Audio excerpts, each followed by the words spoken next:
Hi, I'm Karan Thapar. Over the last few years, I hope you've been watching my program, The Interview on the Wire. During that period, I've interviewed doctors, politicians, businessmen, scientists, authors, and even the occasional Nobel laureate. For me, it's been exciting. I hope it's been enjoyable for you. But these, as you know, are tough times, and if this program is going to remain bold, independent, and sometimes even defiant, then I think we need your support. At the end of the day, it's a truism, but editorial independence is best defended by the viewers. So if you would like this program to remain the way it is, forthright, outspoken, and interesting, then would you consider supporting us? All you have to do is to click on the description at the bottom. But more than anything else, I hope you will continue to watch The Interview. Your viewership means an awful lot to me.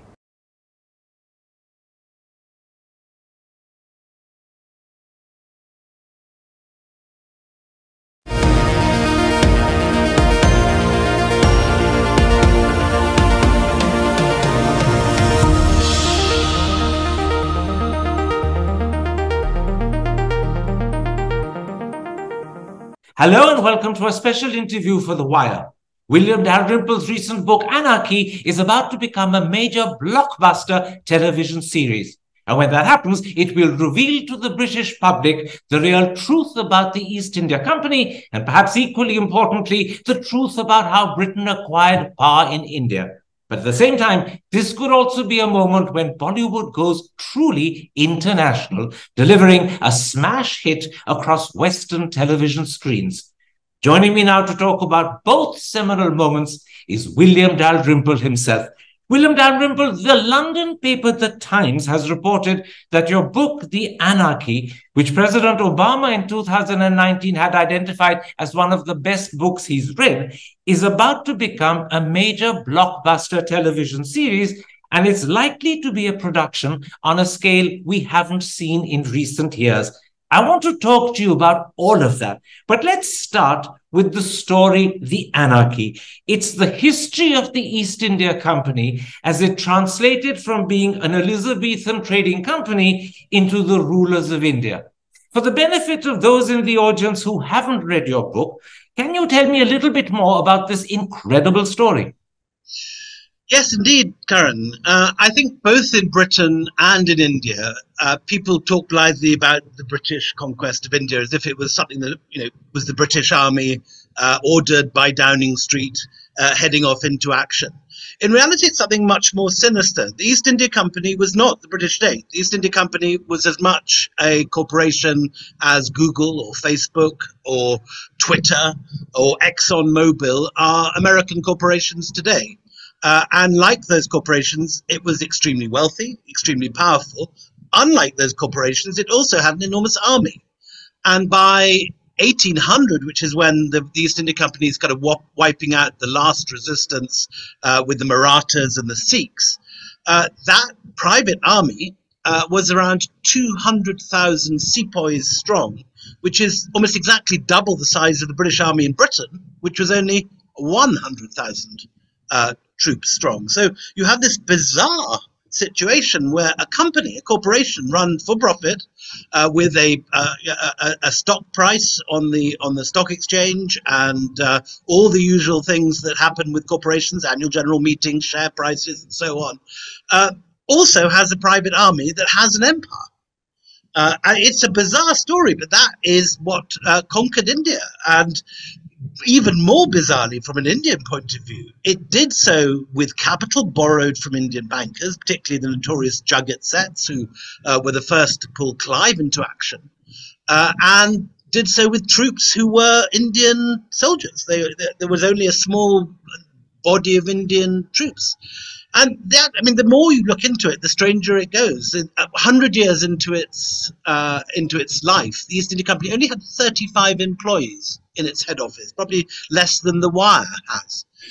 And at the time of Plassey, there were only 250 British officials in India. So it's a kind of tiny operation. The office, which masterminded the Plassey operation, if you like, is only 5 windows wide. It's a tiny building with a small staff, and yet by borrowing money from Indian bankers and employing Indian mercenaries. They managed to take over the richest country in the world, which is what India was at that point. And that whole story, to me, is so bizarre and so extraordinary that I think it will make a great drama if translated into the screen. Let me, for the audience, pick up some of the delicious paradoxes and ironies in what you said. India was not the colony of Britain. It was the colony of a British company. That British company was, in fact, funded to overtake India by Indian bankers, the Jagat Seths. Well, there were many sources of its funding, of course, so we shouldn't oversimplify. But yes, the not just the Jagat Seths, but many other Jain and Hindu bankers chose to lend to the company rather than, say, to the Marathas or to other Indian forces, because the company may have been looting, plundering, doing all manner of terrible things, but it understood the importance of a business contract, and it repaid its debts on time with interest. Now, and so you have this bizarre sort of synergy between, on one hand, a bunch of frock-coated, overweight, beef-eating British businessmen like Robert Clive and his ilk, doing business with a bunch of vegetarian Jain and Hindu bankers like the Jagat Seths. I mean, two more different sets of men are hard to imagine, and yet they understood each other up to a point. They had an understanding. They had the same understanding of interest, business, capitalism, and most of all, self-interest. And the amazing thing is that the company was funded by Indian bankers to take over India and to rule the country that they had actually, in a sense, come in as interlopers. And the cost was to buy Indian mercenaries, because 95% of the troops fielded by the East India Company were brown Indians from largely UP and Bihar, largely Rajputs and Brahmins. Now, so it's a very strange story. It's quite different to what you and I were taught in our school books. Where it's a patriot. On one hand, we were taught it's a patriotic battle of brave British soldiers to defeat these Indians, and you guys were taught that it was the British who competed. Neither is actually true. It's a corporate story. That's what's so extraordinary. In fact, the Times newspaper makes two very interesting points. First of all, the paper says, and I'm quoting the paper, the subject matter will confront Britain's controversial imperial history. And the paper adds that history does not always make for comfortable reading from a British perspective. So I take it, when your blockbuster series hits British television screens, it's going to come as quite a shock to the British people. Well, there's been quite a lot of history debated at the moment anyway, irrespective of the Anarchy. And there is, I think, a bit of a culture war going on. On one hand, you have a Tory government, including particularly this character, Oliver Dowden, who's just been made Rishi Sunak's deputy last week.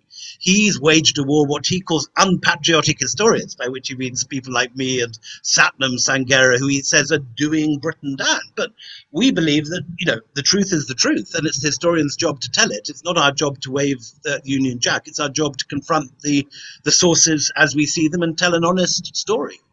And I think it's very important, just as a general principle, that the British do learn this stuff. History is full of grey areas and nuance, and it's just not all right to ignore the loot, the plunder that brought Britain forward from being a second-rate power in the 17th century, behind Spain, Portugal, France, and Italy, to, by the mid-19th century, the richest economy in the world.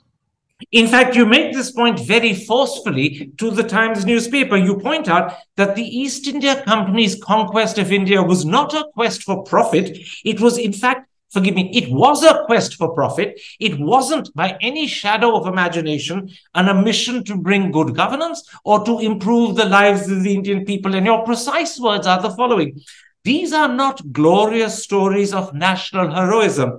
They are quite grubby stories of corporate greed and corruption. That is the bit, I imagine, that might rankle with many people, including Mr. Dowden. And it will certainly increase your popularity or your notoriety. Well, as I say, I think the Brits are quite used now to hearing these sort of stories. And certainly for a long time, it was possible to write books. I've been writing books about the East India Company for 20 years now. there was a long period when people would listen and take this without any sort of comeback. But there's now, I think, a feeling on the Tory right that it's time to stand up for against what they call woke historians. And so, for example, when the National Trust started putting notices saying that, for example, Robert Clive's treasure at Powis Castle was not the gift of the Indian people that the notices had said before, but was in fact taken, of course, at the point of a bayonet after a military victory. Then that shouldn't have been a surprise, and it's hard to see how anyone can dispute it. But it's that kind of changing of the narrative which has provoked resistance in some quarters. And I think the overwhelming number of people, are very interested in this. I'm at the moment, for example, doing a podcast called Empire, which has had, in its first 3 months, had 5 million downloads. People are really interested to know this sort of thing.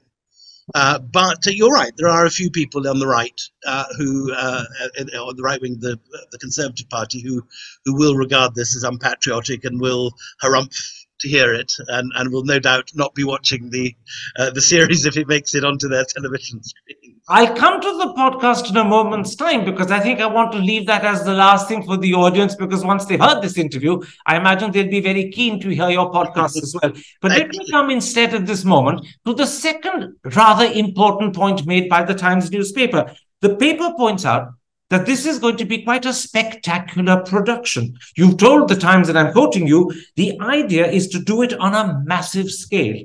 Either you don't do it, or you do it guns blazing with a cast of 1,000 elephants. I assume this is going to cost your producers several hundred million, if not more.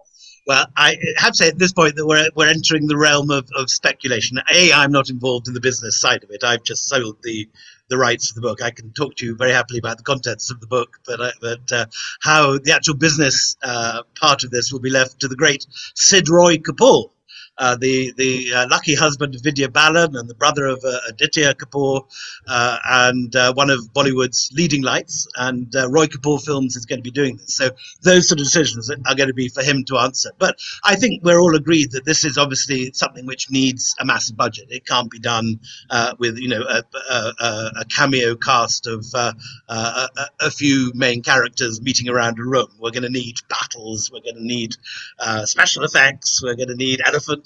And I'm very excited. I hope it happens. I have failed to put in a clause in my contract in the manner of Robin Lane Fox when he had his Alexander the Great adapted by Oliver Stone. He put in a clause demanding that he become part of the Macedonian phalanx, which he'd always wanted to do. I'm ashamed to say that I failed to achieve that in my contract, but I very much hope I'll be on an elephant some point during the filming. Let's talk a little about Siddharth Roy Kapoor, who's acquired the international rights to the Anarchy. How did he get attracted to the book, and what made you conclude that he was the right person to be the producer? Well, the book was a big success internationally. It came out in 2019, just luckily before the pandemic hit. Came out here first, got very good reviews here. It was a bestseller here, sold, I think, 150,000 hardback, which is an awful lot of books. It then came out in Britain, got good reviews there, and finally in America, where Obama helped it by choosing it as his book of the year. So all this was very much in the public domain in 2019, and that's the point Sid approached me and asked whether I'd like to sell the rights. Now, I previously had several of my company books optioned. There are 4 of these books. The Anarchy is only one. There's also White Moguls, Return of a King, and The Last Mogul.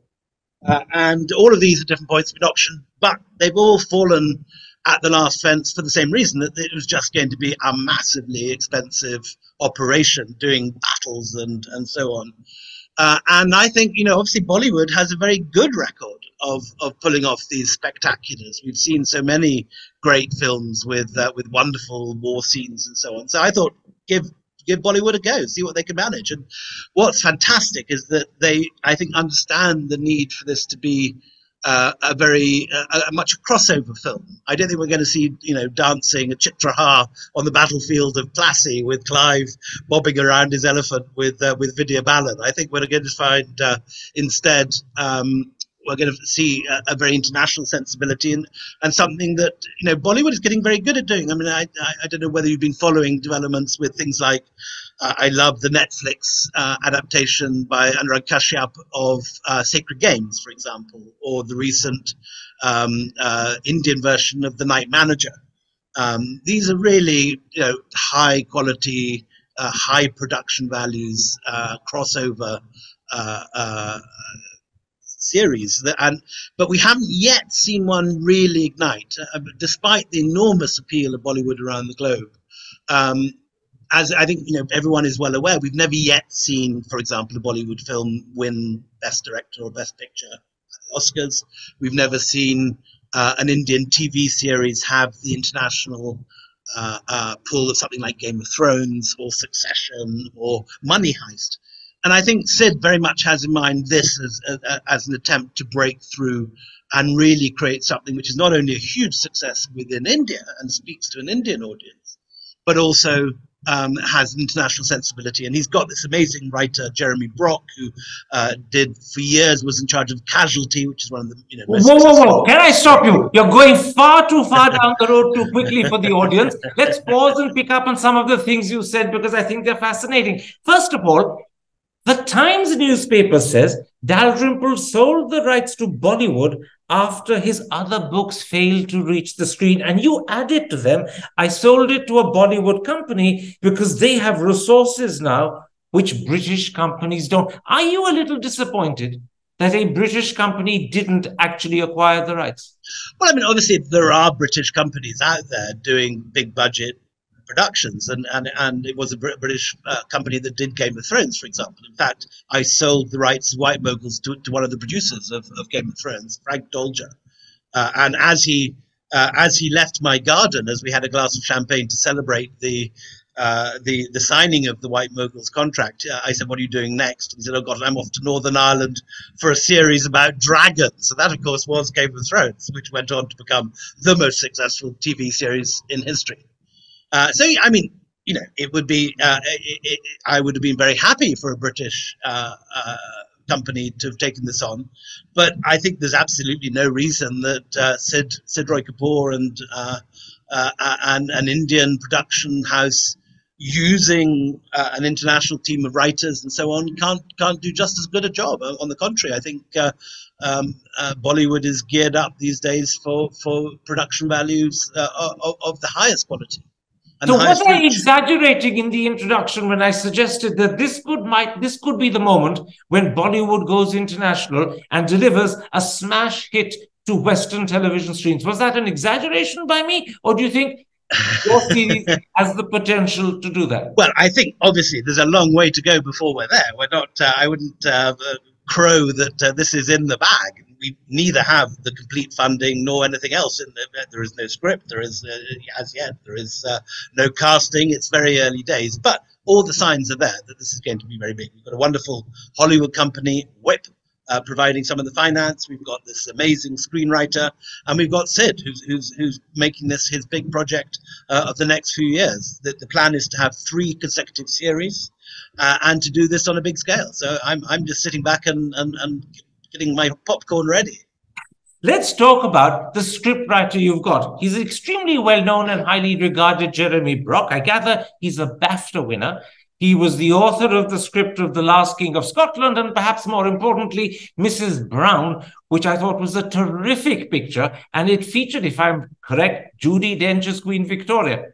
Correct. Are you excited that he's taken on this project?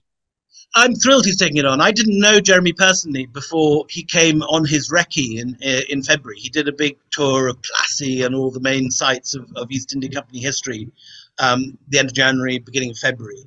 And Sid took him around all the places that he will be writing about. And he was not only a very sharp, very clever character, but he was also very charming and very nice guy. And someone I will greatly enjoy working with. My job, I have to say, is this is his project. There are writers who want to get involved in the minutiae of scripts and so on. I'm very clear that this is not my talent. I write history books. I'm not a novel writer, nor am I a screenwriter. And I'm handing this over to Jeremy to do what he wants with. I will be there to advise him on what I think actually happened in the non-fiction version, and I would certainly hope that he follows it closely, which I think he's planning to do. But this is not my project. This is Jeremy Brock has gone on record to say that the production will have, and I think I'm quoting him correctly, the scale of Game of Thrones and the internecine plotting of Succession. And as you said, he hopes it will lead to 3 series, not just 1. So he's really seeing this as a very ambitious project, isn't he? Correct. The breakdown, as Jeremy has explained it to me, is there are 3 principal British characters successively who will dominate a series each. First of all, we have Clive, who's this very violent, ruthless, and rather sinister figure.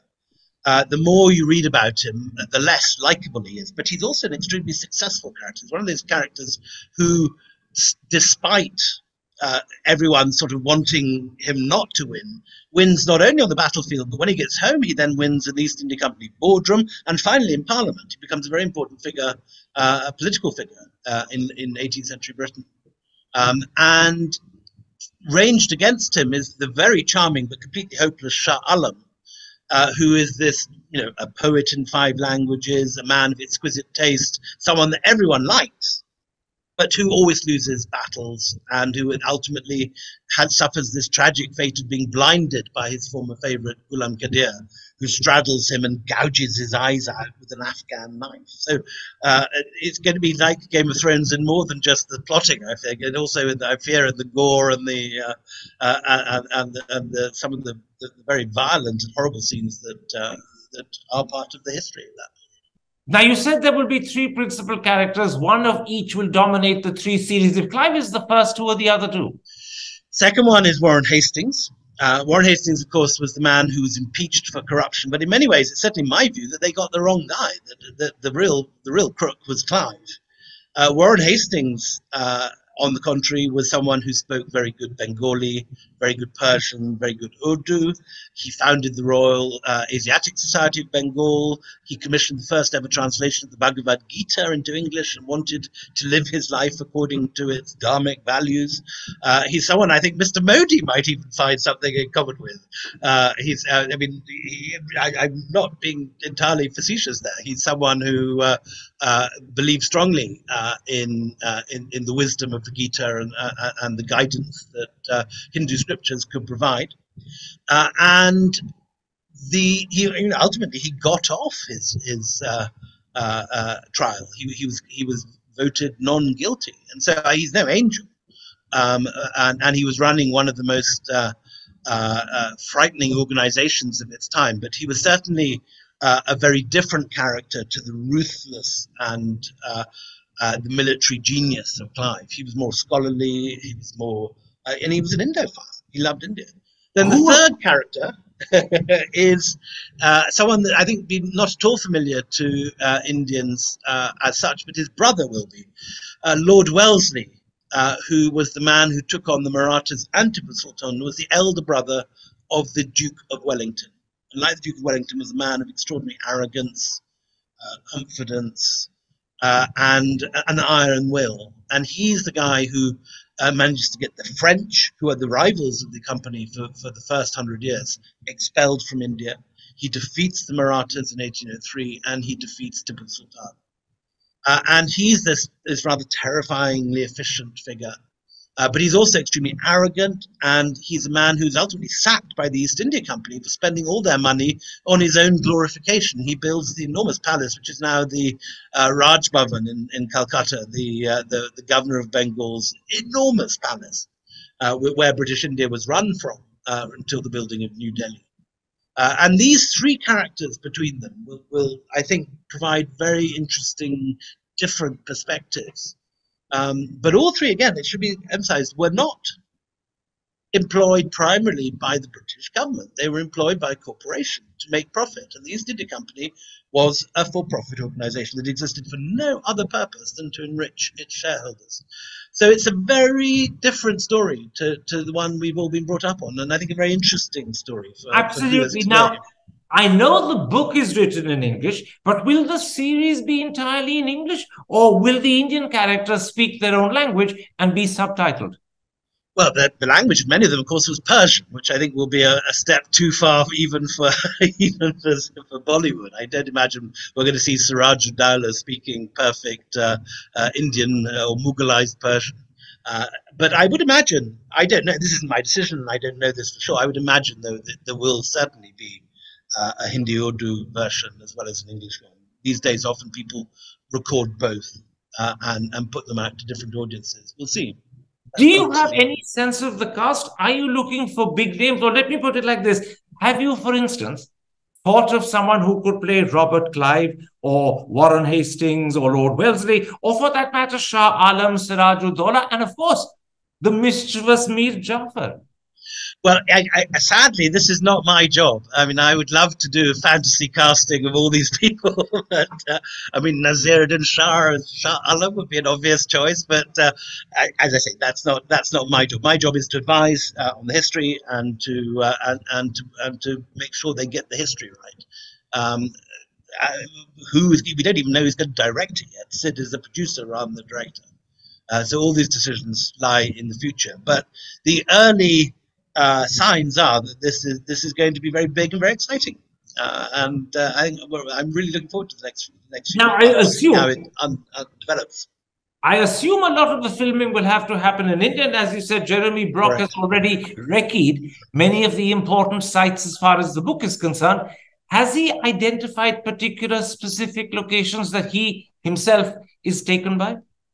Well, I mean, we've taken him to. I made sure that he went to Murshidabad, to Plassey, to the site of the Battle of Buxar, to Delhi, around the Red Fort, and so Agra. I mean, there are a very clear set of obvious locations for anything that deals with late Mughal history, Lucknow, Patna.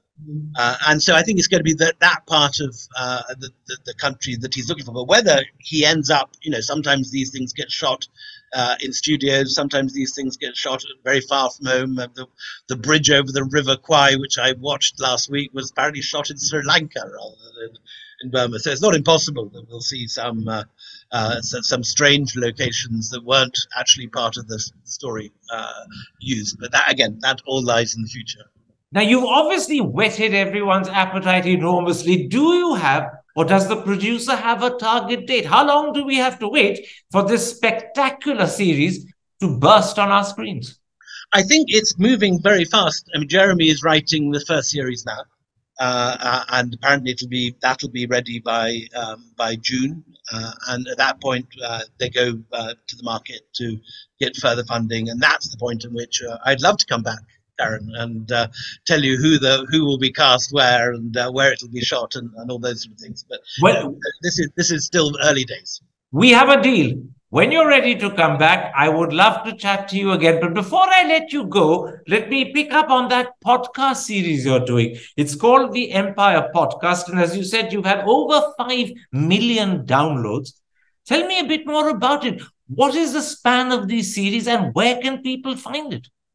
Well, this has been a big surprise for me this year. I was approached by a podcast producer owned by the British sports personality Gary Lineker, who's like the kind of Sachin Tendulkar of Britain, I suppose, in many ways. He started up a podcast business, and they approached me, and I had no idea of the scale of these things. My daughters and my wife would listen to podcasts in the house, but I was, to be honest, not a podcast aficionado before this. But it took off on a massive scale. The pod went to #1 in its very first day of release, showing the scale of the appetite for this. And it's been very big, not just in Britain and in India, where it's been one of the big top 10 podcasts in both countries, but also in Australia. And it's growing now in the States. I think America is the most developed podcast market, and there's hot competition there, while in India it's much earlier days. But we are in the top 10 here. We're ahead of Sadhguru, I'm glad to say, and I hope we will remain so. our first series, we dealt with the British in India, and we had 25 episodes on the whole story from the East India Company to partition, and even up to the arrival of Rishi Sunak and the East African Indians to Britain in the 70s. That's where we left that story. The second series, which went on for another 25 episodes, was about the Ottoman Empire.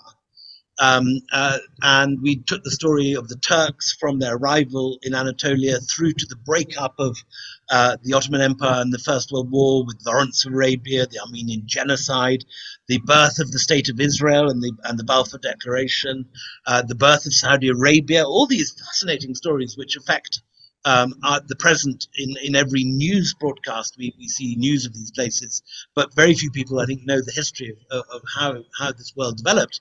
That was the second series, and we're now doing the history of slavery, which we just recorded the first episode for yesterday, in fact. And as I say, the scale of this is on a much different level to anything I'd anticipated. We had 6 million downloads by Christmas, having come out in August. And I think we're now probably heading for about 20 million downloads. It's an enormous absolutely incredible. Can you repeat what the third series is about? It sounded as if you said the history of Satan. No, well, not far from the history of slavery. Slavery. Okay. Which is a huge debate in Britain as well at the moment, because, as I'm sure you know, the two sources of British wealth in the 18th century and the two sources of funding for the Industrial Revolution were, on one hand, the East India Company and the looting of India, and on the other hand, the slave trade and the whole Caribbean plantation economy. And those two sources of wealth moved the British from being on the margins of the economic picture of Europe to the biggest economic power in the world. So these are very sensitive issues. And of course, you know, far more were involved in slavery, I think, than anyone used to realize, including, as we've seen lately, the royal family and the Guardian newspaper, who were rather shocked to discover that their founder was a cotton king from Manchester who made his money in slavery. So there's an awful lot of reflection, I think, going on in Britain at the moment about the dodgy sources of our imperial wealth, and a lot of questioning about what to do with it. William Dalrymple, thank you very much for a fascinating interview. I have to tell you, people will be simply itching in their seats to get to see the series when it begins. Thank you so much. In the meantime, I didn't answer your question about the podcast. It's available on all the main podcast platforms, Spotify, Apple, or you can just Google it. Absolutely. And when you're ready to tell us more about the Anarchy and the series, knock on my door. I will be delighted, Karen. Very good to see you again. Thank you very much indeed, William. Hi, I'm Karan Thapar. Over the last few years, I hope you've been watching my program, The Interview on the Wire. During that period, I've interviewed doctors, politicians, businessmen, scientists, authors, and even the occasional Nobel laureate. For me, it's been exciting. I hope it's been enjoyable for you. But these, as you know, are tough times, and if this program is going to remain bold, independent, and sometimes even defiant, then I think we need your support. At the end of the day, it's a truism, but editorial independence is best defended by the viewers. So if you would like this program to remain the way it is, forthright, outspoken, and interesting, then would you consider supporting us? All you have to do is to click on the description at the bottom. But more than anything else, I hope you will continue to watch The Interview. Your viewership means an awful lot to me.